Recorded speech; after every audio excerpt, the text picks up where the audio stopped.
Há um ponto na alma onde a visão de si mesmo deixa de ser um tribunal e se torna um santuário. Carl Jung sabia disso. Ele percebia que não é a análise fria nem a força da disciplina que desperta a cura interior, mas o encontro com a própria sombra à luz da compaixão. Não a compaixão como piedade, mas como reconhecimento sagrado do que você é e sempre foi. Hoje, você vai tocar essa chave perdida. E no final, vou te revelar uma técnica rara, preservada nos círculos mais íntimos da psicologia profunda e da alquimia interior, que pode transformar a forma como você se olha para sempre. Você já percebeu como é mais fácil ter empatia pelos outros do que por si mesmo? Curioso, somos rápidos em perdoar um amigo por um erro, mas guardamos contra nós mesmos um arquivo inteiro de culpas e condenações. Jung via nisso um bloqueio arquetípico, um condicionamento herdado do inconsciente coletivo que nos faz acreditar que só mudamos sob pressão ou punição. Mas a alma não floresce sob açoites. A alma se abre quando encontra calor, não frio. E esse calor nasce do olhar interno sem julgamento. A maioria tenta se curar cortando partes de si. É como se acreditassem que arrancar a parte errada resolvesse o problema. Mas Jung ensinou: tudo o que você rejeita em si não desaparece. Se esconde na sombra, esperando o momento de emergir com mais força. Não se trata de extirpar o que é escuro, mas de iluminá-lo com a presença. Isso é contraintuitivo para o mundo que nos moldou. Fomos treinados a pensar que o defeito deve ser eliminado, quando, na verdade, deve ser compreendido. Imagine por um instante olhar para um erro seu como se olhasse para uma criança assustada. Você não gritaria com ela, ofereceria a mão. Esse gesto interno é o começo da transmutação. Na psicologia junguiana, é o momento em que a sombra deixa de ser inimiga e começa a ser um mensageiro. E todo mensageiro, quando ouvido, entrega um presente, mas a maioria nunca escuta. Na alquimia espiritual, os mestres falavam do solve et coagula, dissolver e recompor. Dissolver não significa destruir, mas entender a essência, liberar a forma rígida para que algo novo possa se cristalizar. Olhar-se com compaixão é dissolver a identidade calcificada pelo julgamento. É abrir espaço para que uma nova síntese do ser possa emergir. Jung via paralelos profundos entre esse processo e o caminho da individuação. Os textos gnósticos, especialmente o Evangelho de Tomé, falam de trazer à luz o que está oculto para que isso não te destrua. É a mesma premissa da psicologia profunda. O que é inconsciente governa sua vida sem você saber. Quando você se olha com compaixão, você ilumina esses recantos sem acender fogueiras de julgamento.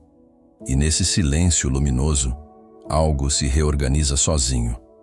A neurociência moderna começa a confirmar o que Jung intuía. Pesquisas mostram que a autocompaixão ativa regiões cerebrais associadas à regulação emocional, ao invés de ativar os circuitos de ameaça que o autojulgamento dispara. É como trocar um campo de batalha por um jardim interno. O corpo e a mente respondem a isso com um padrão biológico de relaxamento, permitindo que a energia antes gasta em defesa se volte para a reconstrução. E se hoje, ao invés de se corrigir como quem reforma um objeto quebrado, você se aproximasse de si como quem encontra um velho amigo cansado? A prática começa com um simples gesto: fechar os olhos, respirar profundamente e sentir como está seu corpo agora, sem tentar mudar nada. É como segurar um vaso trincado com as duas mãos sem apressar a reparação, apenas reconhecendo que ele já carregou flores e histórias. Não se engane. Autocompaixão não é autopermissividade. Não é fechar os olhos para o que precisa mudar. É, ao contrário, criar um espaço interno onde a mudança possa acontecer sem violência. Jung dizia que aquilo que resiste, persiste. E isso é tão verdadeiro para os padrões internos quanto para qualquer hábito externo. O que você aceita começa a se transformar por si. Quando o olhar muda, o símbolo muda. E na psicologia arquetípica, todo símbolo é um portal. Quando você deixa de ver em si um inimigo e começa a ver um viajante ferido, O arquétipo que domina sua vida pode se transmutar. O guerreiro defensivo pode se tornar guardião. O órfão pode se tornar buscador. O destruidor pode se tornar alquimista. Essa é a verdadeira magia psicológica. A metamorfose dos arquétipos pelo encontro amoroso com a própria verdade. Os mitos antigos já conheciam esse segredo. Nos mistérios de Eleusis, a iniciação final mostrava ao iniciado que aquilo que ele temia era, na verdade, seu próprio reflexo. O terror se desfazia no instante em que o reconhecimento acontecia. Jung via nessas narrativas uma metáfora perfeita para o encontro com a sombra. A besta se torna guia quando você para de atacá-la. Olhar-se com compaixão é romper um feitiço silencioso. É dizer à própria psique, eu te vejo, e esse te ver é diferente de te analisar. Analisar cria distância, ver cria presença. É nesse espaço que a cura começa a se mover, não como um projeto, mas como um rio que volta a fluir. O caminho da individuação, que é, em essência, tornar-se quem você já é, só se abre quando a guerra interna cessa. E a guerra interna cessa quando você reconhece que não há partes suas que sejam intrusas. Há apenas exilados esperando para voltar para casa. Mas o que vem a seguir vai além de tudo isso. Porque quando você começa a se ver com compaixão verdadeira, portas inesperadas se abrem no inconsciente. E quando essas portas se abrem, símbolos antigos, sonhos esquecidos e forças arquetípicas começam a se reorganizar dentro de você de uma maneira que ninguém poderia prever. É nesse ponto que uma técnica rara, preservada e quase nunca compartilhada pode catalisar tudo isso de forma que você jamais imaginou. Quando você começa a perceber que cada parte de si, por mais disforme ou desajustada que pareça, carrega um motivo para existir. Um fio secreto de história. O olhar se suaviza. Jung dizia que o que mais precisa de amor é justamente o que menos merece amor. E nesse paradoxo está o núcleo da autocompaixão. Não se trata de aprovar o erro, mas de entender que ele é o rastro de algo não resolvido. E esse algo, quando acolhido, começa a falar.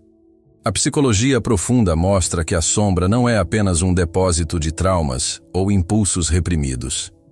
Ela guarda potenciais que você nunca ousou expressar.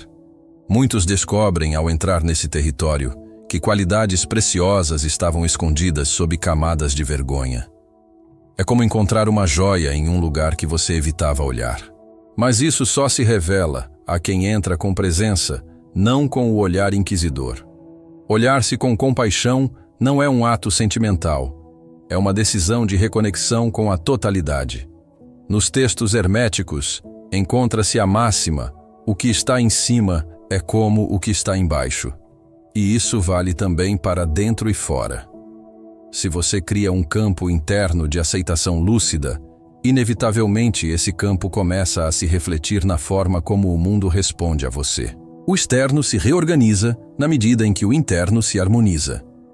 O mais curioso é que a autocompaixão, ao contrário do que muitos temem, não gera passividade. Ela cria força. É como deixar de gastar energia com guerras internas e redirecioná-la para construir, criar, ousar.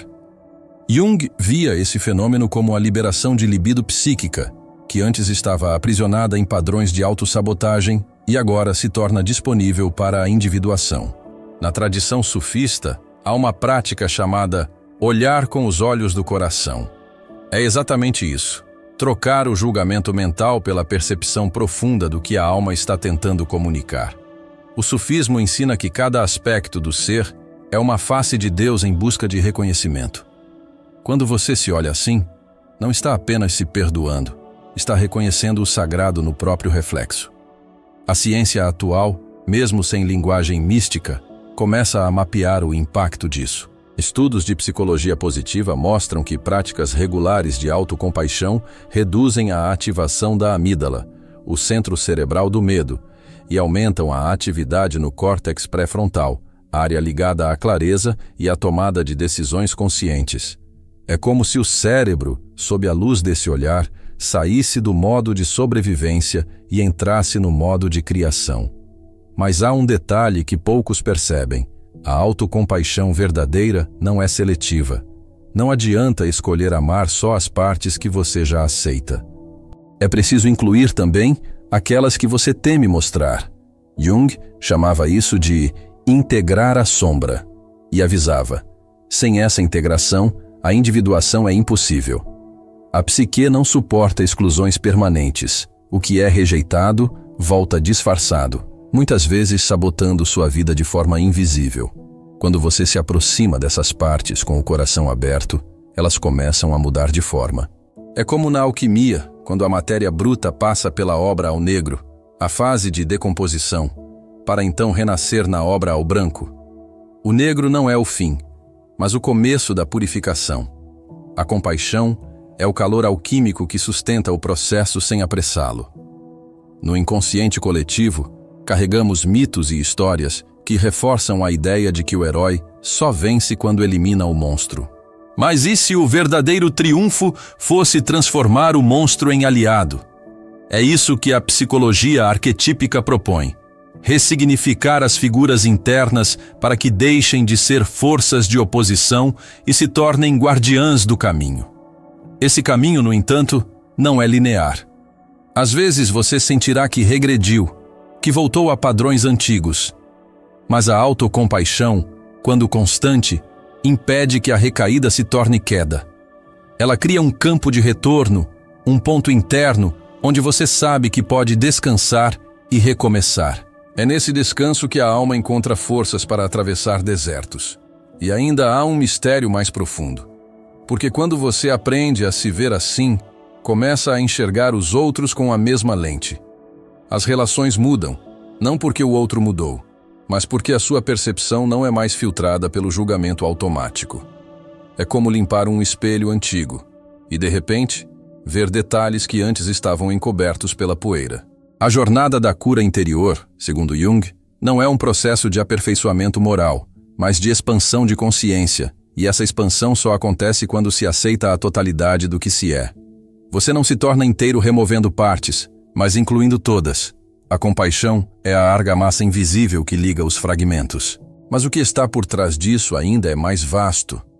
Porque existe um ponto onde a compaixão por si se torna uma experiência de unidade com algo maior. Algo que não é apenas psicológico, mas profundamente espiritual. É nesse ponto que símbolos ancestrais começam a surgir em sonhos, que sincronicidades se multiplicam, que a vida parece responder ao seu estado interno com sinais precisos. E quando esse ponto é tocado, uma técnica específica pode intensificar esse campo de forma inimaginável. Quando você começa a perceber que todo ato de autocompaixão é, na verdade, uma convocação silenciosa à sua própria alma, algo muda no campo interno. É como se uma voz antiga, abafada por anos de autocrítica e silêncio, finalmente encontrasse passagem para falar. Jung compreendia que esse chamado não vinha do ego, mas do self, o núcleo organizador e transcendente da psique. E o self, ao contrário do que muitos pensam, não se manifesta com imposição, mas com um convite sutil. Quando você o ouve, mesmo que por um instante, percebe que a cura não é uma meta distante, mas um movimento que começa agora, no exato instante em que a visão se suaviza. Essa suavização não significa fraqueza, e sim coragem de ver sem máscaras. Durante séculos, tradições espirituais e psicológicas transmitiram, cada uma à sua maneira, a mesma verdade. Aquilo que você olha com amor perde o poder de te ferir. Não porque se dissolve magicamente, mas porque deixa de ser um inimigo oculto. A energia que antes era gasta para manter essa parte na sombra começa a se reorganizar, se transformar. É um processo de transmutação que lembra o trabalho do alquimista diante do Atanor, aquecendo a matéria bruta até que ela revele seu ouro oculto. Essa metáfora não é poética por acaso. Para Jung, a alquimia era mais do que um conjunto de experimentos arcaicos.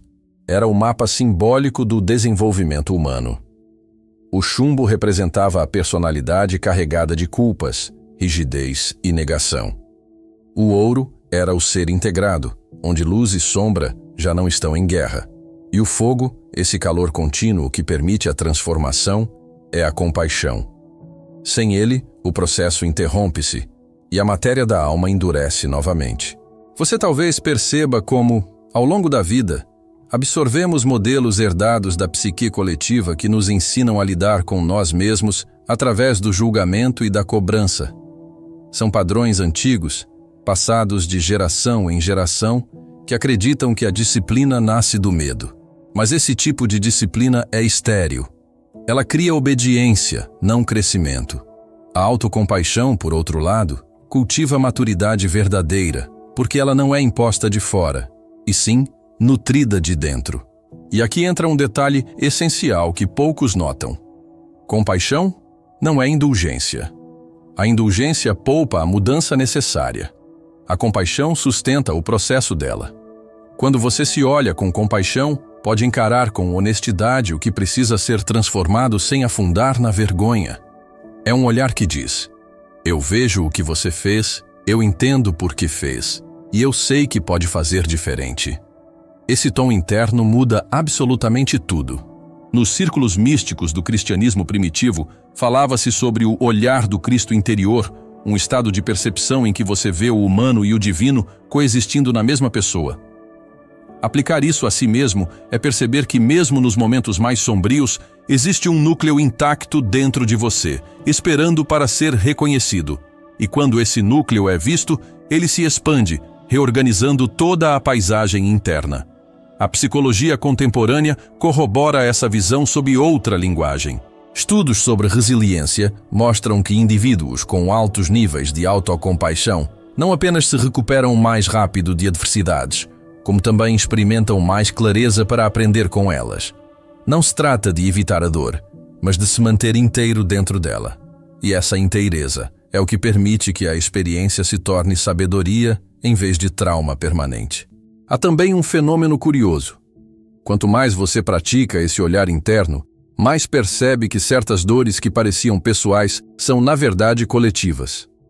Você está carregando padrões de medo, de rejeição e de inadequação que não nasceram em você, foram herdados.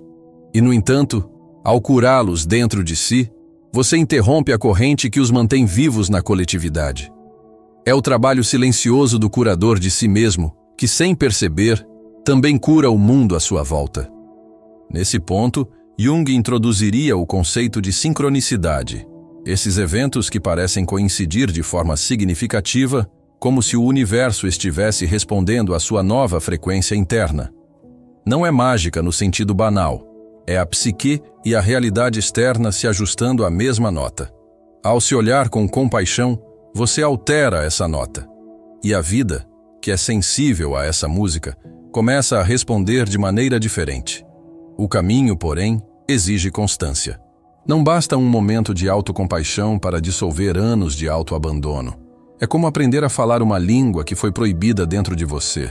No começo soa estranho, depois começa a se tornar natural, até que um dia você percebe que pensa nesse idioma. E quando você pensa em compaixão, inevitavelmente age com compaixão. Nas tradições orientais, especialmente no budismo tibetano, existe a prática de metta bhavana, o cultivo da benevolência amorosa. Curiosamente, Jung considerava essas práticas altamente compatíveis com a psicologia ocidental, pois ambas reconhecem que o olhar compassivo não é apenas uma emoção, mas um estado de consciência que precisa ser cultivado com disciplina suave. Esse cultivo muda o solo interno, e tudo que cresce nele passa a ter outra qualidade. E de forma silenciosa, algo ainda mais profundo acontece. A imagem que você tem de si começa a se deslocar. Deixa de ser o retrato rígido que carregava há anos e se torna um mosaico vivo, aberto a novas peças, novas cores. Você não está mais preso ao personagem que acreditava ser. Essa liberdade interna é sutil, mas irreversível. E mesmo assim, isso é apenas a ponta do iceberg. Porque existe um ponto raramente alcançado em que a autocompaixão deixa de ser apenas uma prática e se torna um portal. Um portal que conecta sua psique individual ao arquétipo universal da cura. Nesse ponto, forças profundas e ancestrais começam a se mover. É aí que uma técnica específica, guardada com cuidado por aqueles que compreendem seu alcance, pode não apenas consolidar esse estado, mas abrir camadas ainda não exploradas da sua própria alma. Quando você começa a atravessar esse portal interno, percebe que o ato de se olhar com compaixão não é mais uma escolha consciente que você precisa lembrar de fazer. É como se tornasse o modo natural de perceber a si mesmo. É uma mudança de centro de gravidade da consciência. Antes, você se via a partir de um ponto externo, julgador, como se estivesse sob a lente de um tribunal invisível. Agora, a percepção brota de dentro, como se seus próprios olhos fossem habitados por uma presença silenciosa, que compreende tudo sem condenar nada. Jung chamaria isso de aproximação ao Self, o centro organizador da psique, que reúne em si todos os opostos e não se identifica com nenhuma polaridade isolada. E nesse ponto, algo extraordinário acontece. A sombra, que antes parecia um bloco sólido, começa a se mostrar como um tecido vivo, cheio de nuances, dores, lembranças e até mesmo forças esquecidas. É como se você passasse a ver as costuras invisíveis entre as partes que julgava irreconciliáveis. Essa visão não apenas dissolve tensões internas, mas abre espaço para que símbolos profundos comecem a emergir espontaneamente na imaginação e nos sonhos. Esses símbolos, segundo Jung, são mensagens diretas do inconsciente, guias para a próxima etapa do processo de individuação. As tradições alquímicas descreveram algo parecido no estágio chamado Coniunctio Oppositorum, a união dos opostos. Era o momento em que, após longas fases de purificação e separação, as substâncias antes incompatíveis finalmente se integravam. Não se tratava de neutralizar uma na outra, mas de criar algo completamente novo a partir da tensão entre elas. Na alma, isso se manifesta como uma nova identidade, mais ampla, mais verdadeira, que já não precisa escolher entre luz e sombra, pois reconhece que ambas são expressões legítimas da totalidade. A hermenêutica simbólica ensina que quando o olhar muda, o mito pessoal muda junto. Se antes a sua narrativa interna era a do herói ferido tentando esconder sua ferida, agora ela pode se tornar a do curador ferido, que justamente por ter olhado para a própria dor, é capaz de tocar a dor do mundo com presença. E isso não é um romantismo vazio. É uma mudança arquetípica com impacto real na forma como você se relaciona, cria e age no mundo. E se você observar com atenção, vai perceber que até mesmo o corpo responde a essa transmutação. A respiração se aprofunda, a tensão muscular diminui, e há um senso de espaço interno onde antes havia apenas pressão. Esse relaxamento não é preguiça, é a retirada das tropas internas de um campo de batalha que já não faz sentido existir. O que era gasto em defesa agora está disponível para criar, amar e se expandir. Em termos psicológicos, é o momento em que os complexos, antes autônomos e sabotadores, começam a perder força. Eles não desaparecem, mas deixam de governar seus pensamentos e decisões. Em termos espirituais, é o ponto em que o eu limitado se rende à vastidão do self. É a entrega sem violência, o consentimento profundo com a própria existência. Nas escolas místicas, esse ponto era simbolizado por um portal guardado por figuras aterrorizantes. O iniciado só passava quando conseguia olhar para o guardião com amor, em vez de medo. Isso é mais do que metáfora. É o reflexo externo de um processo interno no qual a parte mais temida de você se torna a guardiã da sua próxima etapa. E é aí que você começa a notar uma mudança curiosa. O mundo ao seu redor também parece responder diferente. Pessoas que antes despertavam em você reações automáticas de defesa passam a não ter o mesmo impacto. Situações que antes eram gatilhos para culpa ou raiva já não encontram terreno fértil para crescer. Não porque você se tornou indiferente, mas porque agora existe um centro de paz em você que não é abalado pela maré externa. Jung diria que este é um dos sinais de que a individuação está em andamento. Quando o eixo da vida não está mais no reconhecimento externo, mas no alinhamento interno. A compaixão por si mesmo não é mais uma ferramenta que você usa. é o chão no qual você caminha.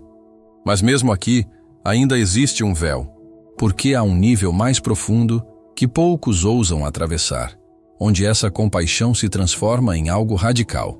A percepção de que não há nada em você que precise ser perdoado, porque nunca houve separação real entre quem você é e o que você busca. Nesse instante, todos os símbolos de cura apontam para um mesmo centro. É o momento em que as fronteiras do eu começam a se dissolver e você toca a essência pura do ser. E quando esse instante acontece, é impossível descrevê-lo plenamente, porque ele não cabe na linguagem comum. É aí que uma técnica específica, transmitida apenas nos círculos mais atentos da psicologia profunda e da alquimia interior, pode estabilizar essa experiência e permitir que ela floresça continuamente. E é justamente sobre essa técnica que eu ainda não falei. Hoje, você percorreu o corredor invisível que liga os olhos da consciência às raízes mais profundas da alma. A sombra deixou de ser um inimigo oculto e se revelou como guardiã de tesouros esquecidos. O véu se abriu, e agora, dentro de você, algo respira com a força do que estava destinado a emergir desde sempre. Mas ainda falta uma última revelação, um presente oculto, a chave esquecida do inconsciente, que só pode ser encontrada por aqueles que ousam permanecer nesse limiar. Se esta travessia acendeu em você a certeza silenciosa de que é possível se curar ao se olhar com compaixão, escreva nos comentários: eu caminho com a minha sombra em direção ao meu self. Assim, saberei que você aceitou o chamado e selou seu compromisso com a própria individuação. Se essa mensagem tocou regiões da sua alma que estavam adormecidas, é sinal de que talvez você seja um dos poucos que escutam o chamado silencioso da psique profunda. Inscreva-se e venha integrar este círculo de buscadores que caminham lado a lado pela travessia arquetípica rumo ao reencontro com a totalidade do ser. Que a luz do seu olhar compassivo se torne o farol que guia cada passo rumo ao centro vivo da sua alma. E agora, para você que permaneceu até aqui, honro profundamente sua coragem de sustentar o espelho diante de si mesmo. Como presente oculto, deixo uma prática junguiana que chamo de o espelho da alma compassiva. Escolha um momento de absoluto silêncio. Sente-se diante de um espelho, respire até sentir seu corpo se aquietar. Olhe nos seus próprios olhos como se fossem os de um estranho que carrega uma história sagrada que você ainda não conhece. Em voz baixa, pergunte: o que você quer que eu saiba para que possamos nos curar juntos? Não force respostas. Apenas observe. Seu rosto pode mudar, memórias podem surgir, emoções podem aflorar. Quando sentir que a resposta chegou, mesmo que em forma de imagem ou sensação, escreva-a num papel e guarde-o.